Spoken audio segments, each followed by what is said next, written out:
बिस्मिल्लाहिर्रहमानिर्रहीम। बुस्तान साहब की सीढ़ी। अहमद अदनान तारीख। बुस्तान साहब बहुत खुश इखलाक इंसान थे।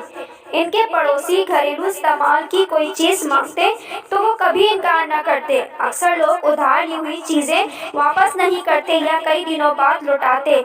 सर्दियों की आमद थी जब उन्होंने अपना बेलचा इकरार साहब को बागीचे में काम करने के लिए दिया था। बुस्तान साहब को बर्फ हटाने के लिए वो बेलचा दरकार था, लेकिन अभी तक इकरार साहब ने वापस नहीं किया था। उन्होंने अपनी सबसे करामत टोकरी पड़ोसन बेगम इलियास को दी थी और अब इसकी वापसी का इंतजार कर रहे थे।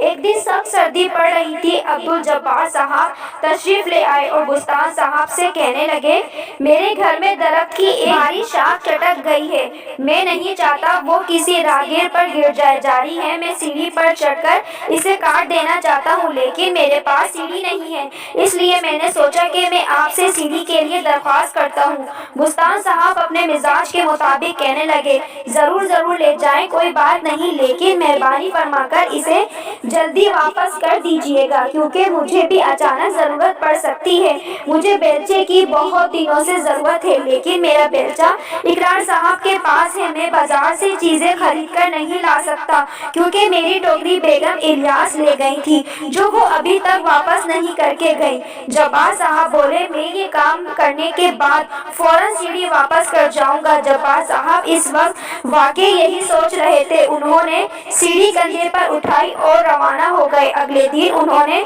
सीढ़ी को दरख्त के तने के साथ लगाया और इस पर चढ़कर दरख्त से शाख काटी। खास बड़ी और मोटी शाख थी। जब्बार साहब का ख्याल था कि आतिशदान के लिए इस लकड़ी के मोटे मोटे टुकड़े काटे जा सकते हैं। फिर उन्होंने एक और शाख मुंतखब की और इसे भी काटने लगे। इनका ख्याल था कि इस शाख की लकड़ी के टुकड़े करके बुस्तान साहब को दे देंगे और इस तरह सीढ़ी देने का शुक्रिया भी अदा हो जाएगा। जब्बार साहब ने बहुत अच्छा सोचा, लेकिन ये सिर्फ सोच ही थी, इस पर वो अमल नहीं कर सके।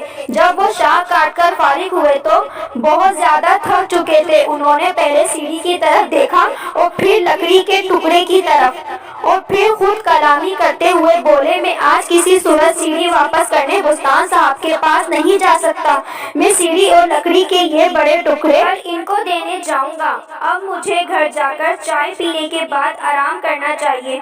जब्बार साहब घर के अंदर दाखिल हुए और सीढ़ी भूल गए। इसी तरह एक हफ्ता गुजर गया और इन्हें सीढ़ी का एक बार भी ख्याल नहीं आया। मौसम बहुत सर्द हो गया था। बर्फ इतनी पड़ी कि जमीन सफेद हो गई। तालाब और झीलों का पानी जम गया था। बच्चों का दिल मचलता था कि वो तालाब की जमी हुई सतह पर फिसले। जब्बार साहब का छोटा बेटा भी यही चाहता था, लेकिन जब्बार साहब ने सख्ती से इसे इस काम से मना कर दिया था। देखो हसन, बर्फ की सतह अभी ज्यादा मजबूत नहीं हुई है। तुम इस पर फिसलोगे तो बर्फ तुम्हारे बोझ से टूट जाएगी और तुम पानी में गिर जाओगे। हसन को डांटने के बाद वो खुद से बातें करने लगे। पता नहीं बच्चों को क्या हो गया है कि वो इतने सर्द मौसम में इतनी ठंडी और तेज हवा में बर्फ पर क्यों फिसलना चाहते हैं। मेरा दिल तो चाहता है कि आतिशदान में लकड़ी के टुकड़े जलते हों और कमरा गर्म हो। फिर वो अचानक खुद से बोले, मैं कुछ लकड़ी के टुकड़े ही ले आता हूँ। इन्हें अचानक लकड़ी के वो टुकड़े याद आ गए थे जो उन्होंने एक हफ्ता पहले काटे थे। वो तकरीबन दौड़ते हुए दरख्त के पास गए और लकड़ी के टुकड़े तलाश करने लगे। तभी इनकी नजर बुस्तान साहब की सीढ़ी पर पड़ी, जो अब भी दरख्त के साथ टिकी हुई थी। जब्बार साहब ने शर्मिंदा होकर सोचा, मुझे बुस्तान साहब की सीढ़ी लौटाना याद ही नहीं रहा।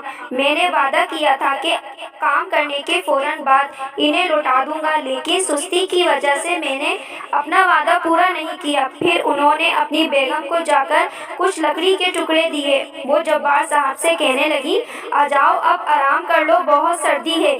जब्बार साहब ने इनकार में सर हिलाया और कहने लगे, मैं पहले बुस्तान साहब को इनकी सीढ़ी वापस करूंगा। एक हफ्ते से इसको भूल बैठा था। बेगम बोली, एक दो दिन से फर्क नहीं पड़ता, आज बहुत सर्दी है और आप बहुत थक चुके हैं। जब्बार साहब बोले, वाकई ये बात दुरुस्त है कि मैं थका हुआ हूँ, اور سردی بھی بہت ہے، لیکن مجھے ہر صورت میں سیڑھی کو واپس کرنے جانا ہے۔ خدا حافظ۔ بیگم ناراض ہو کر بولی، آج کی اس سے بڑی بے وقوفی کوئی اور نہیں ہو سکتی۔ لیکن جبار صاحب سیڑھی واپس کرنے چل پڑے۔ راستے میں جب وہ جمے ہوئے تالاب کے پاس پہنچے تو اسے غور سے دیکھنے لگے کہ برف کی سطح مضبوط اور گہری ہوئی ہے کہ نہیں۔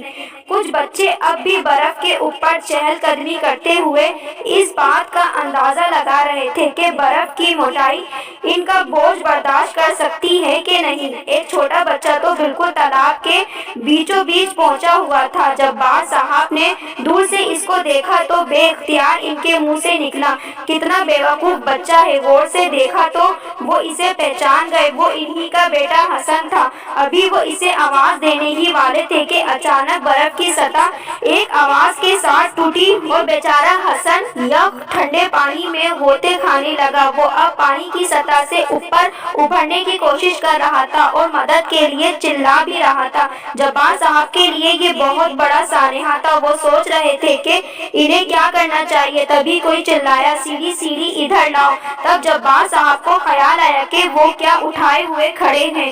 انہوں نے فوراً برف کی ایک سطح پر سیڑھی کو لٹا دیا جو ذرا مضبوط تھی، پھر آہستہ آہستہ حسن کی طرف بڑھانے لگے۔ حسن نے ہاتھ پیر مارتے ہوئے آخر سیڑھی کو پکڑ لیا۔ اب جبار صاحب نے آہستہ آہستہ سیڑھی کو اپنی طرف کھینچنا شروع کیا۔ سیڑھی جب قریب آ گئی تو ساتھ ہی حسن بھی برف کی سطح پر پہنچ گیا۔ جبار صاحب پریشان بھی تھے اور ناراض بھی۔ وہ چلاتے ہوئے بولے، تم بہت شرارتی، احمق اور بدتمیز بچے ہو۔ اب جلدی سے گھر پہنچو ماں کے پاس، وہ تمہیں خشک کپڑے پہنا دیں گی۔ حسن روتا ہوا گھر کی طرف دوڑ پڑا۔ جبار صاحب سیڑھی لے کر بستان صاحب کے گھر کی طرف روانہ ہو گئے۔ بستان صاحب خوش ہو کر بولے، اتنے سرد موسم میں آپ سیڑھی واپس کرنے تشریف لائے، جبار صاحب بہت شکریہ۔ جبار صاحب بولے، آپ کی بھابھی تو مجھے آنے نہیں دے رہی تھی، لیکن میں شرمندہ تھا اس لیے میں آ گیا، یہ میرا فرض ہے۔ دوسری بات یہ بھی ہے کہ اگر آج بھی میں یہ سیڑھی لے کر نہ آتا تو شاید میرا بچہ پانی میں ڈوب جاتا۔ میں اس وقت تالاب کے پاس تھا جب وہ پانی میں گر گیا اور آپ کی سیڑھی میرے پاس تھی جس کی مدد سے میں نے اسے پانی سے نکالا۔ بستان صاحب بولے، تو پھر تو یہ انعام آپ کو قدرت کی طرف سے ملا، میری سیڑھی واپس لانے کا۔ میں اس واقعے کو کبھی نہیں بھلا سکتا۔ جبار صاحب بولے، اور میں آپ کے لیے لکڑی لانا بھی نہیں بھولا۔ واقعی جبار صاحب نہیں بھولے تھے اور اب آگ جلانے کے لیے بستان صاحب کے پاس لکڑی کے خشک ٹکڑے موجود تھے۔ جبار صاحب نے اس واقعے سے سبق سیکھا کہ سیڑھی واپس کرنے کی وجہ سے ہی ان کے بیٹے حسن کی جان بچ گئی۔ اب وہ کسی سے جب بھی کوئی چیز ادھار لیتے ہیں تو فوراً واپس کر دیتے ہیں، لیکن سبھی لوگ تو ایسا نہیں کرتے۔ آپ کا کیا خیال ہے بچوں؟ اگر میری یہ ویڈیو آپ کو اچھی لگی تو میری اس ویڈیو کو لائک کریں، کمنٹس کریں، شیئر کریں اور اپنا بہت سارا خیال رکھیں۔ اللہ حافظ۔